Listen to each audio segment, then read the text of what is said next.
Do we have any kids here this morning? I guess not.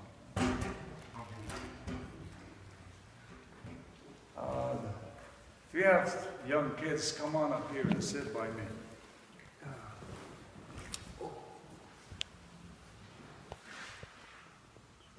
Yes, you too, Paul. You're still young. Sit down. You can sit on the floor too. And face me. Good morning. How many of you are boys or Girl Scouts? Okay. 1, 2, 3. Okay. I was, okay, you can put your hands down. I was a Boy Scout years ago. I don't remember ever getting any special recognition or badges or anything. I either never got anything, or if I got it, I don't remember. Most of you boys and Girl Scouts, you immediately get badges. I know my grandkid just signed up to be a Boy Scout, and the first thing they tell you you do, you buy the attire.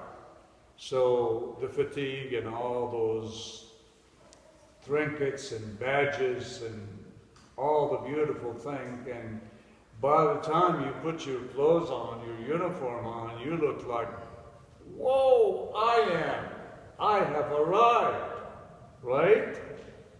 Yeah, just like wanting to ride bicycle. I remember years ago when I decided I want to be really into riding my bike around and jogging. So I went like everybody else and bought some of those fancy stuff and some of the fatigues and the clothes that make you look like a biker. The same way we do it right now.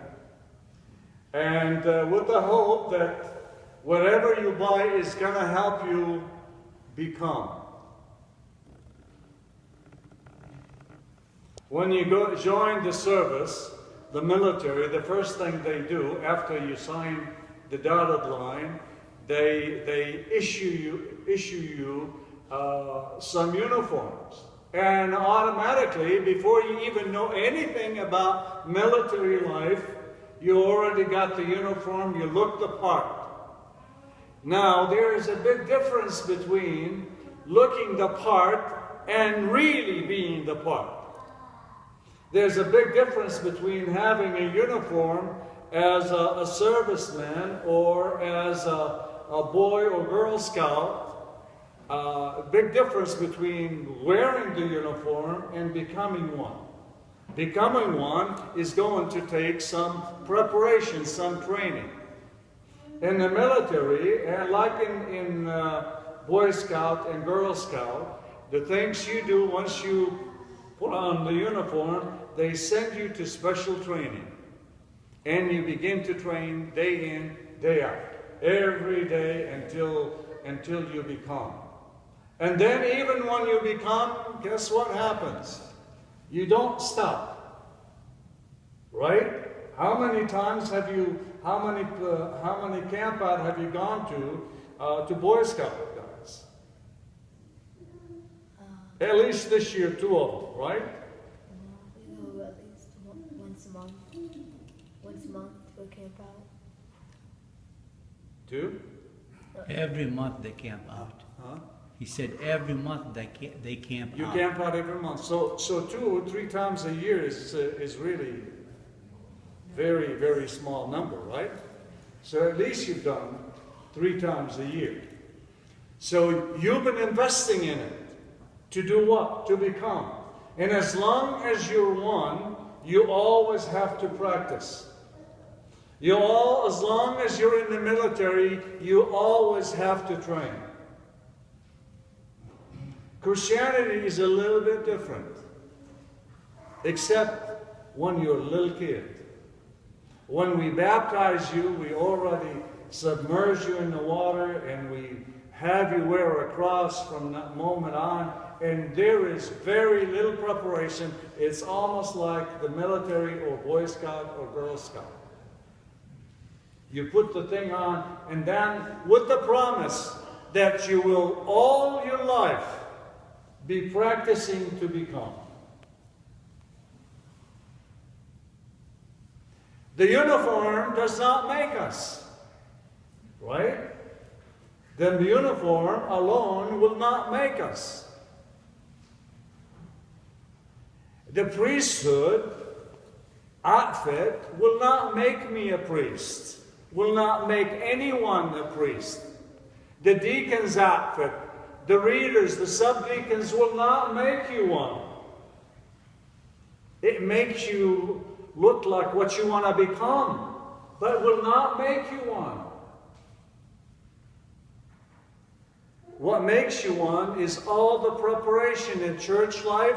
When someone aspires the priesthood, the first order of the priesthood is that of a reader. And one is interested, they're not vested. They are preparing all along. And then when they arrive to a certain place in their progression, in their spiritual journey, they're crowned with a vestment. They're crowned when they become readers.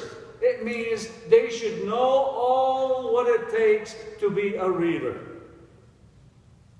Just like when one wants to become Orthodox Christian, the first thing they need to do is to desire and to want to become one.